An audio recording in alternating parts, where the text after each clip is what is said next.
Welcome to my studio. I'm Daniel Norton, photographer here in New York City, and today we're going to make some portraits. So we're going to walk through the process here. I'm going to show you exactly how I, from start to finish, make a portrait. From the conception of what clothing they should wear, how we're going to light it, the backgrounds. We're going to walk through all that today and create some really cool final images. So I've got my friend Nurlan coming. I met her a long time ago when she was modeling and I was shooting fashion, and we've just built a friendship over time, and every once in a while we just get together and make pictures. It's really fun. I love to capture her different personalities and really get something interesting and unique. This is one of the benefits of working over and over again with the same people. If you're building either an artistic portfolio of work or just a portfolio of work for yourself, or even if you're doing it for a long-term project, working with the same people over and over again can really help you get that to that comfort zone that may be very difficult to get when you're first meeting someone. She's gonna come by. I told her just bring a bunch of stuff.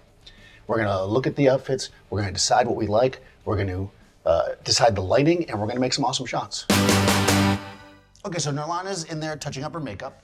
She's already put her clothes out here. You know, I always have them put it on a rack right away so that if we need to, get any wrinkles out of them, steam them, stuff like that, get it ready. And then we're just gonna take a few minutes to look at them and see what she's got, and we'll pick something for the portrait. So, what have you got, Nurlana? Yeah, some rompers, some leopard. I was thinking, I brought sweaters and... Yeah, sweaters are always nice. I like the texture, of sweaters for a portrait. You got a few different colors here. I think we might go black and white because we always go black and white. Yeah, we love black and white.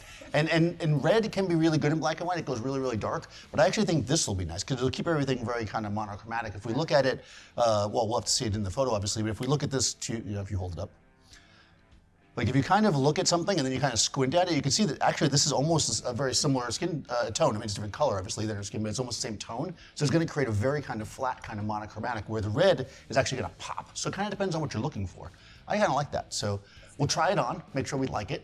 And then we'll go from there. Yeah, sounds good. Like the thumbs up thing, that was a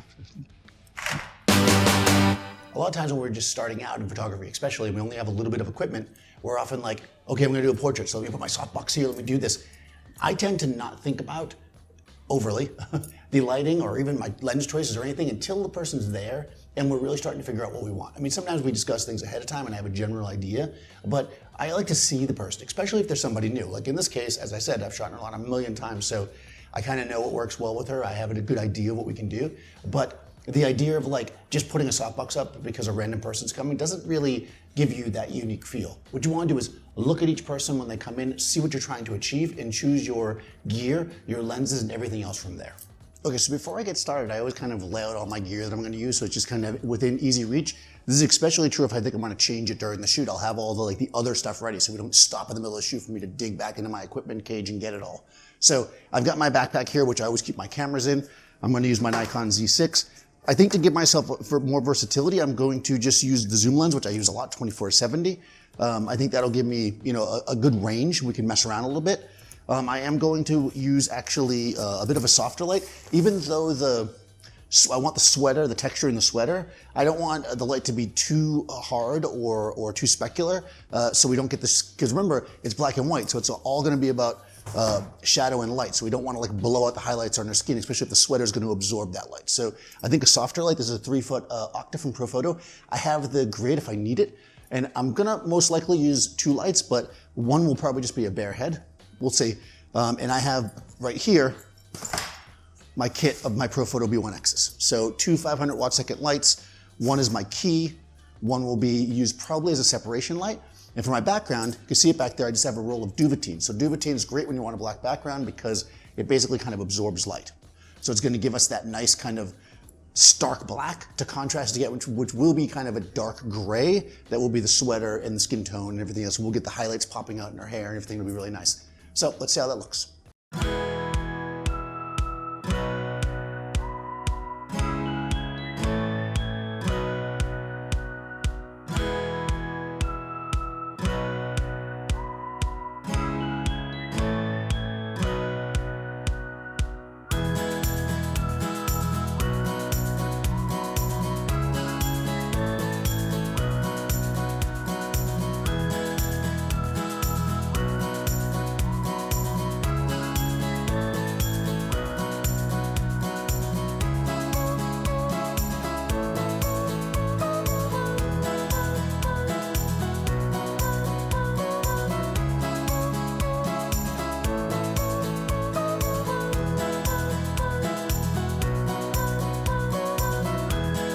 Okay, I got myself basically set up here. I'm gonna adjust the lights basically when Nirlan comes in, but I'm in a position that I can work quickly, right? I don't want to leave her just sitting there on the set while I'm running around trying to figure stuff out. So I want to think a few things out. I've got the black background, right? This is Duvetyne. Now I know that I'm basically going for a crop portrait shot, so this is plenty wide enough. And I've actually framed myself up with my camera with the focal length I want to use. I framed it up so that I can fit this in and not much more, right? So I've got it as basically as much of the frame filled with the black Duvetyne as I can. This gives me the most room to move around, right? The other thing I've got set up here is just, I have a chair, so it makes it easy for her. And then I've got my light over here. This is the Profoto B1x, as I said, and it's in the 3-foot Octa. I think I'm not going to need to use the grid, but I have a grid just off to the side if I want to grab it. This is probably going to be fine.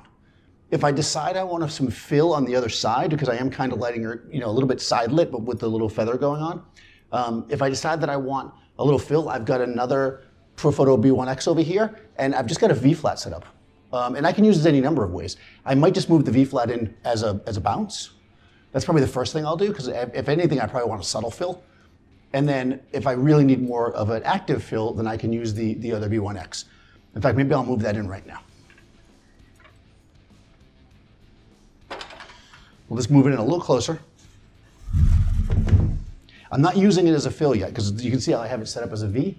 This is not gonna do anything. The light's gonna scatter. When I wanna use it as a fill, I'll have to rotate it out, but I just wanna get it in nice and close again so that I'm not stopping the momentum of the shoot to get a piece of gear. My camera is on a tripod. I like to shoot on a tripod when I'm doing portraits. Again, this is a Nikon Z6 with a 24-70 on it, and I'm tethered into Capture One right here. So I can see everything I'm doing. I'm gonna be able to work quickly, get the shots we want, and one final piece of gear, coffee. Okay, so I got Nirlan here. She looks great. I've got the camera in place. Because we've done all this prep work and we've talked about everything, it should really now just be a nice, simple process of just shooting. So I'm in Capture One. Let's take a couple shots. We are in black and white mode already. I did a test shot already.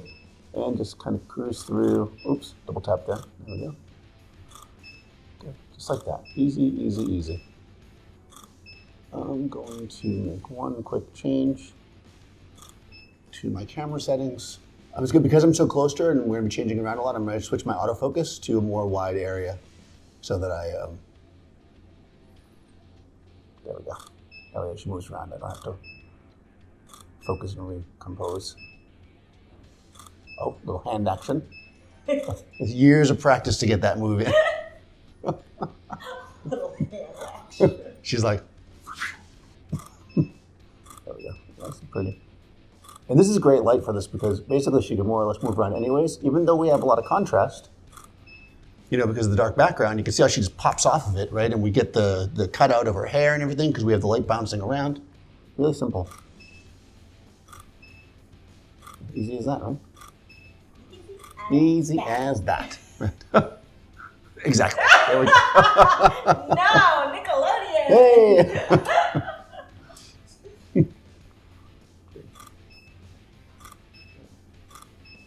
More, easy. One more, that's it. Let's do something more challenging because that was too easy. Too easy. Let's just move the light to the side. It's not more challenging. Let's do something a little bit more dramatic. Let's do a profile. I like profiles. All right, profile guy. So go like, yeah. Did I catch that? Oh, I did actually. Look at that. Look at that, not bad. If I wasn't sucking my chin in. Yeah, exactly. Yeah, I mean, I did a perfect job. I just want to point that out. All right, here we go. Whenever you're ready. Good. She's like, I'm going to go slower so my chin is not sucking. There you go. Now I'm like, Yeah, there you go. Yeah. please. Yeah, that's nice. Actually, I like when you're more around those, so I get more hair on that side. Actually, I'm going to leave the light to the side, but I'm going to move it a slightly bit forward so we get a little more hair. Because the tone of the hair really pops when the light hits it. Like that. Oh, sorry. She wasn't ready for that, but I just, well, that was I'm always ready. She's always ready. That wasn't bad because I do like to get people when they're not ready. It's a trademark. Good, just like that. Good, good, good. And good. Nice. Beautiful, as always, as always. And just for some drama, actually face towards me, and we'll just do like a half lit, like a little, that's like, kids, don't do those bad things, whatever it is that they tell kids not to do these days.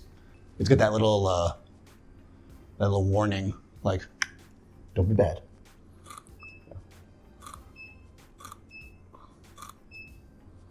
You know, what's nice about this, we can really do just about anything, you know? We can move it around. This light is very, very forgiving, you know, as far as the angle of the face and stuff. So you can really get, if you have a subject that can move around a lot, like Nirlan, or just somebody who's, even somebody who's new that doesn't really know where to go with their face, they'll always be in the light, which is always nice. That's the look that she gives me. She's like, yes, I am good. Yes, I am. All right, let me try one quick thing. All right, so I added a grid here. This is gonna help control the spread of light. A lot of times you'll use that so the light won't get on the background, right? But the other thing a grid will do for you is it will actually add a bit of contrast. So since this light is so open and wrapping around, I wanna add a little punch. So I think the grid will help us there. So basically, again, keep it more or less kind of this side. I'm still gonna scoop it past her because I want it to wrap around, but I want to just add some punch. So we are on TTL, so it should compensate automatically, but let's take a look. Yeah, there we go. And we can see now we've added a lot of contrast to this. And you can really see where her highlight now, the difference between the highlight and the shadow is much greater with the grid. And yeah, that's, now in this case, I might move this in a little closer.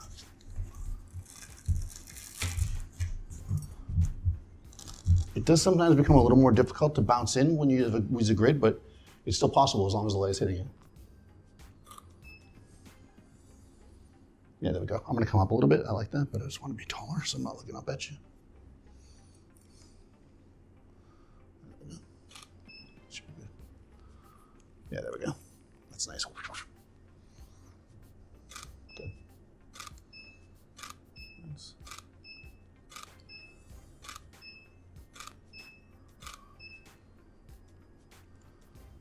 Yeah, it's really cool. It just like drops.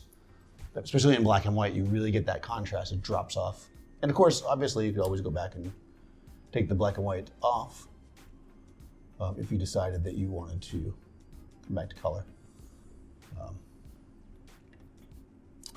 But I think I'm gonna wanna leave it, but let's just take a look. Yeah, you can never go back to color once you go on black and white. This isn't, yeah. But this is one reason why, guys, that we shoot tethered and I shoot it in black and white in a sense, so I can see that I like what it's gonna look like. If you waited till post, you might not like this contrast. I actually really like the contrast. I like that she's got this kind of specularity across like where her forehead and her nose is, her lips.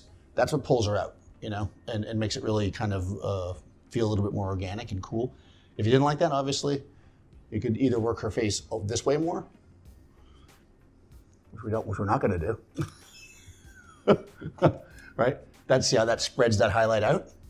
You know, or again, she could work the other way because it's all about angle of reflection. And then that's gonna change the way the highlight is on her face. You see how it moves it over to here? Because it has to do with where the light's coming from, right? The light is, if we look at these three images, our light's always coming from the same direction, but here, when it hits her face, it's reflecting off in different ways. So yeah, let's go that way with it. I kind of like that. We'll shoot a couple more. I'm gonna come a little lower on the tripod. Good. Adjust that a little bit. Good like that. Hold. All right, here we go. Good. Yeah, that's a better angle. Good.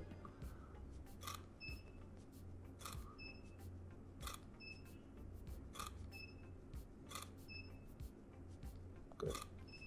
Nice. I'll do one more kind of at me. I like that. I like that, like whoosh. Yeah, I like the straight on. I'm a straight on guy today. Yeah, we like Nirlan straight on because she's very symmetrical.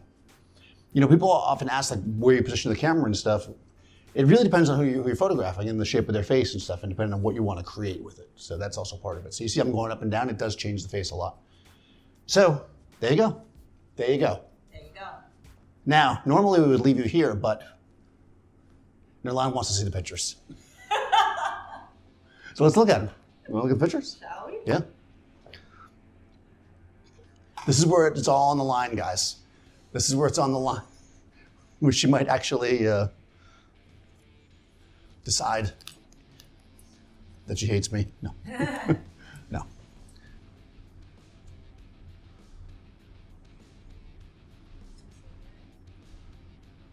Is Mike in the shot? No, it's not. Cool. What'd you say? You do? Yeah, actually. Well, your mom is quite stunning, so there you go. I like, you know. You called me ugly yet. No, I haven't called her ugly yet. And old. Yeah, or old, yeah. You know where you're really strong, actually, which I mean you probably know this, is that you can see that the expression is real all about the eyes. Like when you move your eyes around, especially when you're looking at the camera, you can really get different vibes just from the way that her eyes are.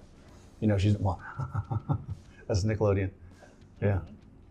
Yeah, you know, it brings different emotion. And that's really important, you know, you want to have that connection. So, well done. Well done, Milan. Do you like them? I love them. Excellent. Especially when my eye goes like Yeah. Right, when it goes that way. Yeah, awesome. Yes, excellent job. Thanks for watching, guys. I will put Milan's information in the description so you guys can follow her. Follow me, Daniel Martin Photographer. Be sure to subscribe to Adorama TV and ring the bell. You gotta ring that bell, that's the important part. So you get all the notifications. And I'll see you next time. Bye. OnSet. Yeah. Excellent. Yay. Good job. Thanks for sticking around. Now I've got a special gift for you. These videos right here. Also, be sure to subscribe to the channel and ring the bell so you get all the notifications. And I'll see you next time.